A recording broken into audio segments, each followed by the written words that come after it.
안녕하세요. 리틀백입니다. 오늘은요, 조금 길고 깊은 이야기를 해보려고 해요. 요즘 집값이 또 오르고 있다는 말 많이 들리죠. 매물도 없고, 청년층은 집 사는 게 점점 더 어려워지고요. 그런데 이게 진짜 올해 금리 때문에만 그런 걸까요? 사실은 그렇지 않습니다.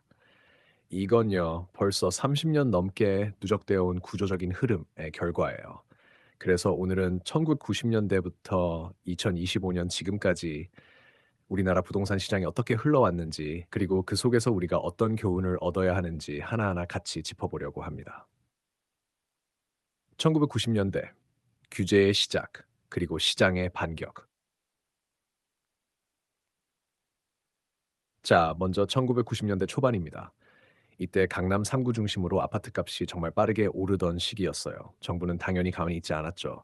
부동산 실명제 검토하고 택지 소유 상한제, 토지 초과 이득세 같은 강한 규제도 내놨습니다. 근데 문제는요, 이런 규제가 사람들의 심리를 바꾸진 못했다는 거예요. 부동산은 사는 순간 내 재산이 되잖아요. 그러니까 지금 안 사면 더 비싸지겠지 하는 심리가 규제보다 더 강하게 작용한 거죠.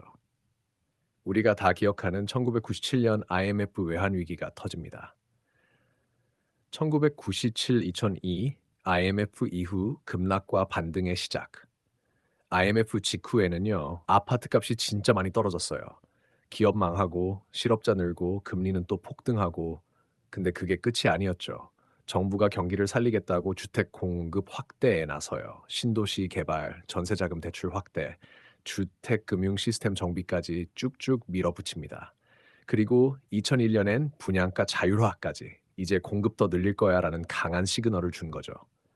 그 결과 서울 수도권 집값은 슬슬 반등하기 시작하고 바로 이 시점부터 우리가 잘 아는 강남 불패 신화가 만들어지기 시작합니다. 노무현 정부의 규제 시대. 2003년 노무현 정부 출범. 그때부터 정부는 부동산 불평등 해소를 중요한 과제로 잡아요. 특히 강남 집값이 너무 오르니까 2003년부터 2007년까지 규제가 줄줄이 나옵니다. 12시구 대책, 831 대책, 종합부동산세 확대, 양도세 중과, 다주택자 규제 강화 등 이 시기에는 시장이 꽤 얼어붙어요. 근데 집값은 생각보다 잘 안 떨어졌어요. 왜냐하면 풍서 때문입니다. 강남이 막히면 사람들이 목동으로, 목동이 막히면 또 분당이나 판교로 옮겨가죠. 그러니까 규제를 피해 다니는 자산의 이동이 계속됐고 결국 시장은 규제를 회피하는 법을 배워가기 시작합니다. 금융위기와 공급 중심 정책. 2008년 이명박 정부 들어서고 나서 전 세계적으로 금융위기가 터지죠. 이때 진짜 시장이 얼어붙습니다. 그래서 정부는 다시 공급 중심 정책으로 돌아가요. 뉴타운 활성화, 수도권 택지 대규모 개발, 재건축 재개발 규제 완화, 심지어 일부 그린벨트 해제까지 이후 박근혜고 들어서면서는 조금 더 서민 주거 안정 방향으로 틀어지긴 하는데요.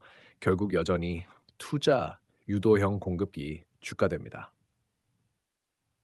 그리고 2015년부터 전세가가 급등하면서 집값도 다시 움직이기 시작합니다.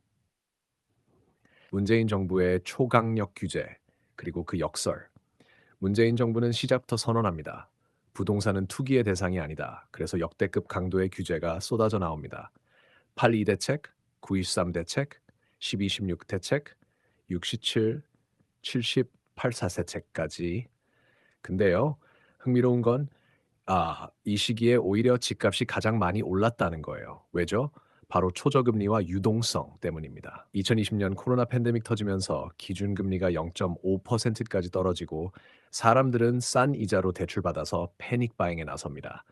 서울 아파트 중위 가격은 10억 넘기고 전세난, 매물 부족, 거래 단절. 이제 최근 이야기입니다.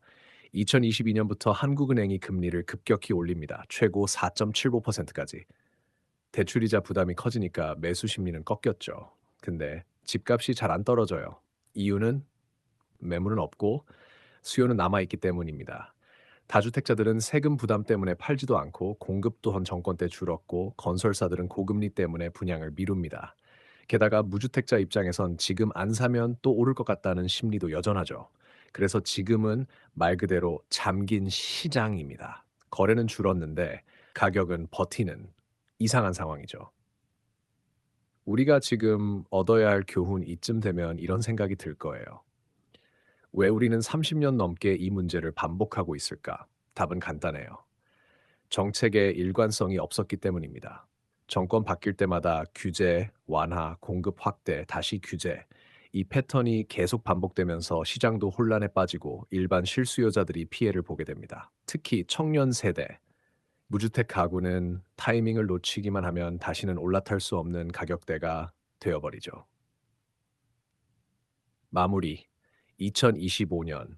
우리는 지금 또 하나의 분기점 앞에 서 있습니다. 공급을 늘릴 것인가? 규제를 풀 것인가? 아니면 완전히 새로운 접근을 시도할 것인가?